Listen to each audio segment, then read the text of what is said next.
and welcome to episode 19 of Off the Shelf, the library vlog. I'm Mr. Humphreys. And I'm Miss Oliver. And I'm going to start today with books for years 7 to 9. So my first book is fiction, and it is Inkbound, Meticulous Jones and the Skull Tattoo by Philippa Leafley. In this debut fantasy adventure, all the children are due to receive their fate in the form of a magic tattoo on their hand. And the protagonist, called Metty, she hopes that her tattoo will be something exciting and reveal her destiny as something really good. But it turns out to be something quite dark, a murderer using magic. Ooh. It's set in the New London, and there are flying cities involved. And it's described by other authors as imaginative, full of magic, humour and mystery. So covers everything basically. Mm-hmm. As you would expect in any self-respecting fantasy, there is a map at the beginning. For the world building. Yeah, definitely. And so you've got a good play on some names to do with London as we know it. So you've got High Fate instead of Highgate and Lowgate. You've got the River Ink running through the middle. And then you've got some quite Victorian Gothic names like Black Knuckles Alley down here and Cut Purse Corner, nice. Which I thought were quite imaginative, and the Blood Quarter. So yeah, I love that. Very evocative. Yeah. So Inkbound is about family, fate, and finding your true self, or being the courage to be true to yourself. So it's perfect for fans of Nevermore by Jessica Townsend, and also Lemony Snicket. A bit like Mortal Engines as well, I think, yeah. with the cities in the sky and everything. Yeah. What the cities on, what was it? Flying Cities. Flying Cities, yeah. Great world building. Fantastic. Yeah. So moving on to non-fiction now, and I'm starting with The Story of Slavery by Usborne, and I basically read this in 20 minutes. It's a really succinct overview of slavery. And it begins with the ancient world, so Egypt, Greece and Rome, and how slaves worked from dusk till dawn and were bought and sold. And then it moves on to the Middle Ages with the Vikings plundering Europe, followed by the Middle East and Europeans enslaving Africans. So it chronologically moves through time. There are also some great stories in it too, about the enforced long journeys in appalling conditions, as well as stories about courageous men and women who attempted to escape, some successful, some sadly not. But I particularly like the quotes that are in here. There's paintings and photos as well, depicting the key men and women who actually stood up and spoke out against slavery. So we're shown that although it started off as a respectable profession in the early 18th century, by the early 19th century Britain had abolished slavery, but it still continued until 1865 in the south of America. And then the final chapter looks at how, although slavery was abolished, it still appallingly continues in many parts of the world today illegally. So a really, really good read. Really interesting. Makes it very accessible, right? When it's that it short. Does, yeah. I mean, you can just dip in and out, and as I say, it literally took me 20 minutes to read the whole thing. It was really interesting. Good. Okay, and also about the darker side of humanity, but I make no apology. Important though. Yes, is Questions I'm Asked About the Holocaust by Heidi Fried. This book was written about Heidi when she was 19, and her and her family were arrested by the Nazis and transported to Auschwitz prison camp. And she was remarkably 90 when she wrote this book. Wow. And it's basically and literally all the questions that she was asked over the years and her answers. So each chapter represents one of those questions. So, for example, what is the worst thing that happened to you? What languages were spoken in Auschwitz? What was it like to be a woman in Auschwitz? And also, how did you deal with your trauma afterwards, which I thought was an interesting one. Yeah. Because how would you deal with that? How do you get to answer that one, right? Yeah. So there are also lots of resources at the back too, which were interesting. So we have historical context of the Holocaust, if you're interested in that, because that's obviously really important to know, as well as a short section on Jewish identity in Europe at the time. There's a timeline going from 1918 up to the end of the Second World War. And then there's a map showing where Haida Fried was born in Romania and the journey she took to the camp at Auschwitz in Poland and then on to Bergen-Belsen, Germany. And then when the camps were disbanded, the journey she went on with her sister, because her mother and father were no longer alive, up to Sweden. And that's where she chose to settle for the rest of her life. So really good book, and her message in it at the end is, and throughout really, is that we never should forget, so that we'd never repeat the same mistakes of older generations, basically. And I think in the unstable world that we're in at the moment, we definitely need to embrace that attitude more so than ever. Agreed. So yeah. Really good book. Excellent, powerful stuff. All right, thank you, Miss Oliver. Right, I'm going to stay in a similar vein as we move on to talk about what we've got for older readers of the world we live in and the uncertainties. So my first choice is The Training Game by Gary Stevenson. Now, to give you a sort of pithy one-line summary of the book, Irvine Welsh, who some of you may know is the author of Trainspotting and other sort of dark stories of the underbelly of Glasgow, called it The Wolf of Wall Street with a Moral Compass.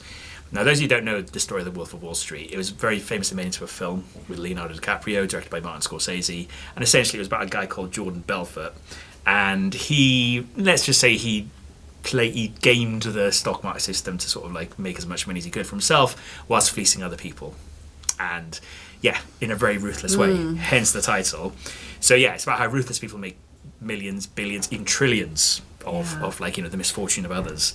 Now this is with a moral compass, because the guy who works in the stock market here, Gary Stevenson, it's an insider expose, because unlike the DiCaprio character, he basically grew past those early thrills of becoming rich, because he grew up poor. He grew up as a working class lad in London, and he realised, what I'm doing isn't making the world a better place. This is not what I signed up for. So yeah, his empathy essentially superseded his greed. In other words, and so that powerful message combined with because I think some of us perhaps see it as a bit of a murky, enigmatic world, the world of the city and finance and trading. Yeah. He lifts a veil on that as well.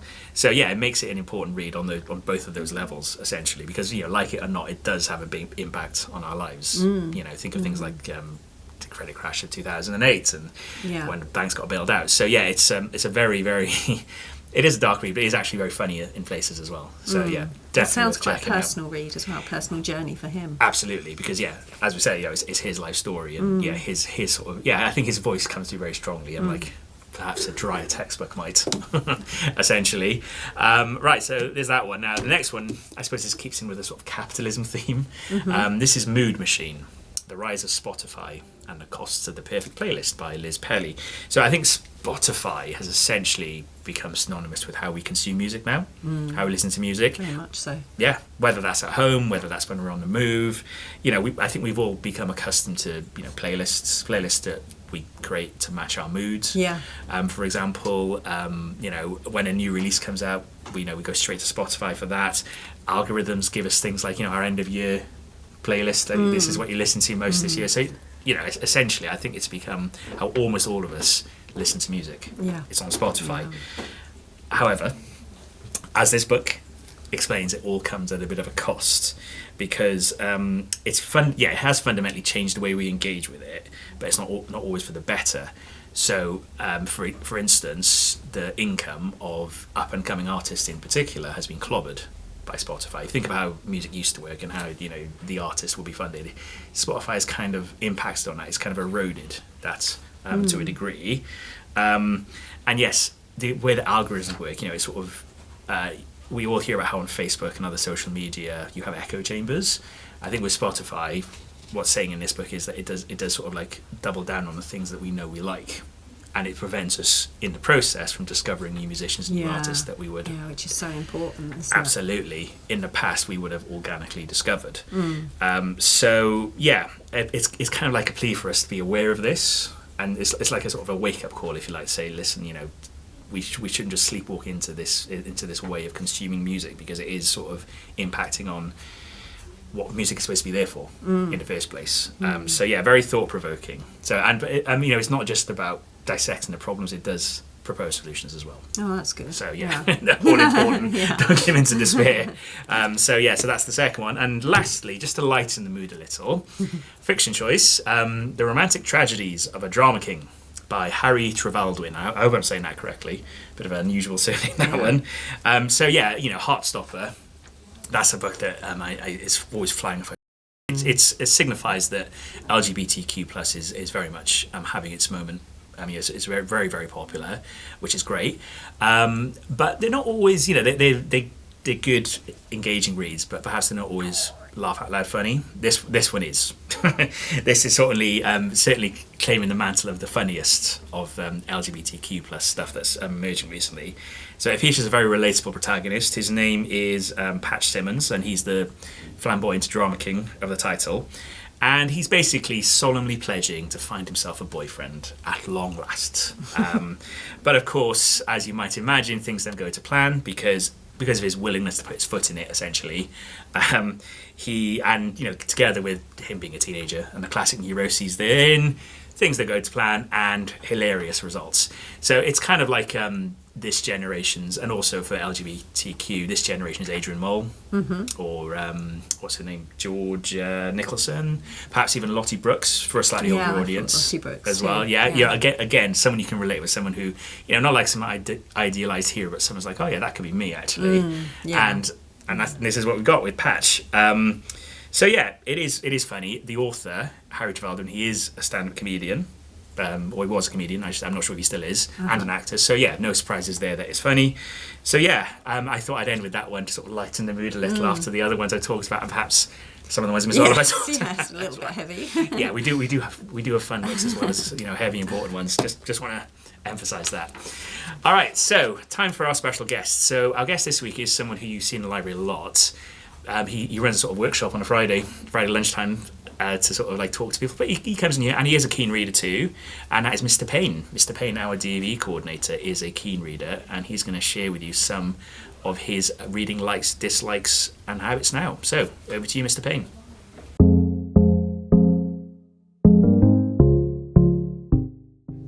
So when I read, I tend to audiobook a lot. So travelling to and from work gives me that opportunity to listen as much as read. But something I've listened to recently is a book called The Singularity is Nearer. It's non-fiction, and it's all about the possibility of AI kind of super interacting with the brain and being able to be in a world where we solve most of our problems. It's by a guy called Ray Kurzweil, and was just really interesting. It explained what the singularity is and this idea where computers and human beings can merge together, and the benefits that it might bring, and the way it might solve a lot of the world's problems like post-scarcity, how we can have things whereby instead of just having our own brain power, we can have exponential growth with the development of things like agriculture and things like that. So it was really interesting, really good, and had a really optimistic look at AI moving into the future.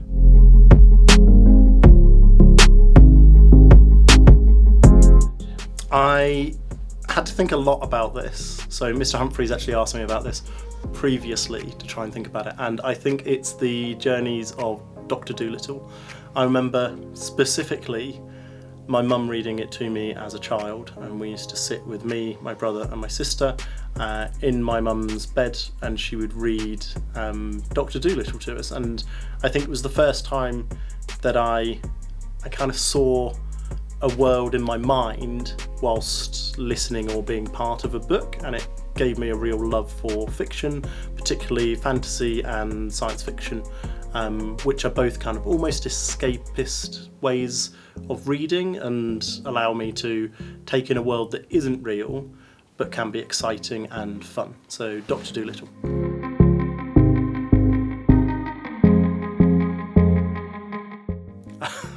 This is going to be a shock to everyone. I think Harry Potter and the Philosopher's Stone is hugely overrated. It is one of the worst books from Harry Potter, in my opinion. It finishes every chapter almost on a cliffhanger, And I think that it was during a period where J.K. Rowling's writing was changing. I think that a lot of her stuff later has been much better, and I really enjoyed some of the books later. But yeah, The Philosopher's Stone was one that I wasn't a big fan of, so I think it is overrated.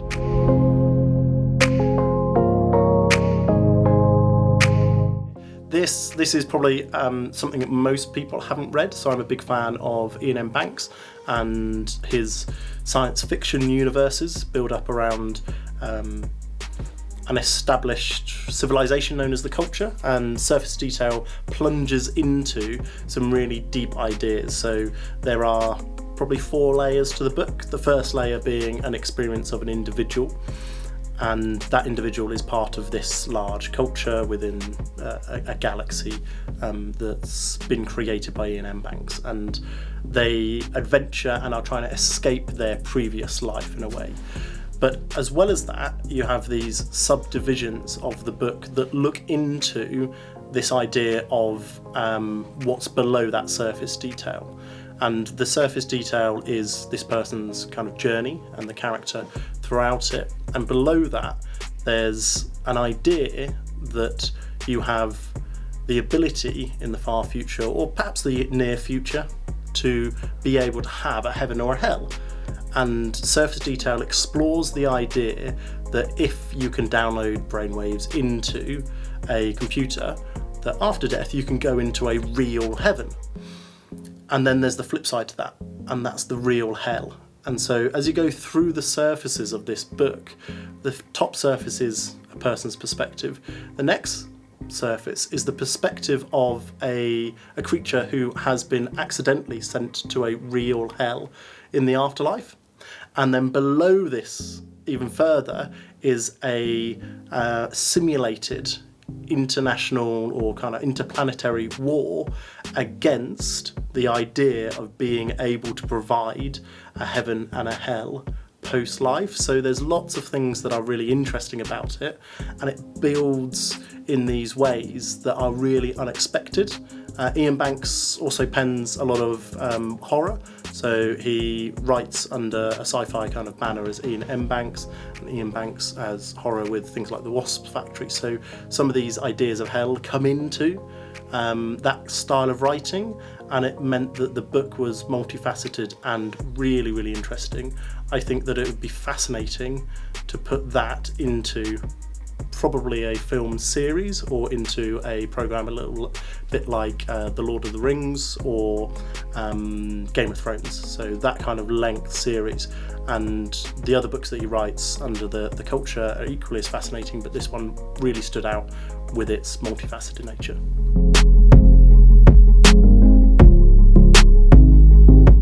So 2 of them are kind of cheating. So the top one is a book that I loved. I was given this by my uncle, and I was probably about 10 years old. And I think it's probably the best bring to any desert island. It is the SAS Survival Guide. It is now in the form of a Collins Gems. So it's a small book, and it's by a guy called Lofty Wiseman. And it's all about how you survive just on your own. So I think that would be really useful on a desert island. The next one is also a little bit of a cheat, because it is the Greatest Sci-Fi Novels collective, which has around 23 novels and is probably about 15,000 pages nearly. There's about 24 novels in it. I think that having something that expansive as an anthology of books in a single title will mean that I won't get bored. And I just need to remember what my last one was, so I've written it down. And then the last one is a book that I absolutely loved by Andy Weir, which is Project Hail Mary. The book really explores this idea that an individual is sent into space to help save the planet, and it is an almost galactic-wide problem of a species of tiny creatures that are stealing the energy of suns. Now, he comes across another creature in a similar position. He's a lone survivor on a spaceship, and the book is really about the interaction and the language barriers that they overcome to become good and close friends whilst also trying to save their own civilizations. So Andy Weir's character, on the human side, he speaks to and ends up creating a program as an engineer to speak with this crab-like alien that he comes across. But he can't travel back to Earth. Instead, he decides to turn his spaceship around, save his friend when something goes wrong, and they both travel back to that planet, and the character ends up being a teacher to teach them all the science that that species doesn't know. And it's just a really lovely, heartfelt book with a lot of interest, and the language side of things I found really interesting. So yeah, that would be my 3 Desert Island books, I think. All right, thank you very much, Mr. Payne. Okay, so next up for our next section. So World Book Day was a big success. And one of the things we did for World Book Day was Taskmaster, which was a lot of fun. But we were thinking, well, we want to do something in a similar vein for pupils now. And so we came up with a challenge. We came up with what is Natalie called the Book Yoga Tree Pose Challenge. And essentially what it involves is how many books can you balance on your head whilst holding yoga tree pose. That's essentially it. So Sounds simple, but it sounds simple, but yeah, as you'll see, it isn't always. So let's have a look to see how those who took the challenge got on.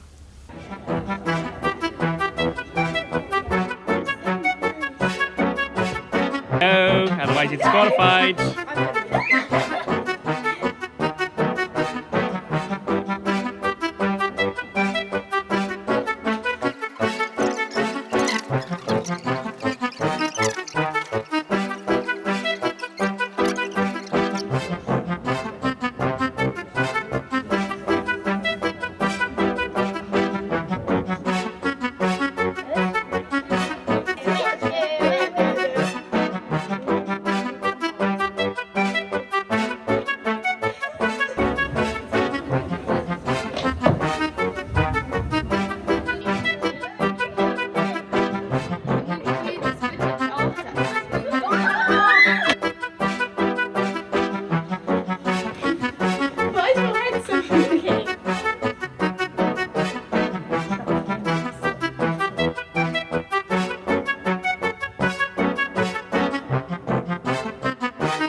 Well, there you go. See, we weren't lying when we said that wasn't easy.